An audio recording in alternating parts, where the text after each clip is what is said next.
ગુજરાતના અરવલ્લીમાંથી ખાસ અહેવાલ સામે આવ્યા છે।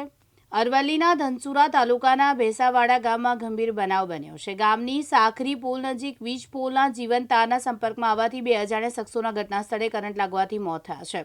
આ બંને શખ્સો છોટા હાથી વાહન લઈને આવ્યા હતા। સ્થાનિકોમાં ચર્ચા છે કે આ મૃતકો ચોરીના ઈરાદે આવ્યા હતા। ઘટનાની જાણ થતાં જ મોટી સંખ્યામાં સ્થાનિકો ઘટના સ્થળે ઉમટી પડ્યા। સ્થાનિકોએ સમગ્ર મામલે પોલીસને જાણ કરી છે।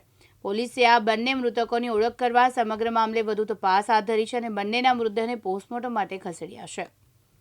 આજ રોજ રાત્રિના સમયે કોઈ અજાણ્યા ઈસમો દ્વારા વીજ વાયરની ચોરી કરવા માટે આવેલ એમને વીજ કરંટ લાગતા ઘટના સ્થળે બે વ્યક્તિઓના મોત નીપજેલ છે। સાહેબ કઈ ફીડરના તાર ચોરી કરવા? 11 કેવી મેલડી માતા એજી ફીડરની ડેડલાઇન પડેલી હતી એ લાઈનના છે।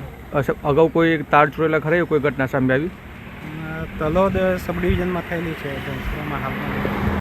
ઋતુલ પ્રજાપતિ, દિવ્યાંગ ન્યૂઝ, અરવલ્લી।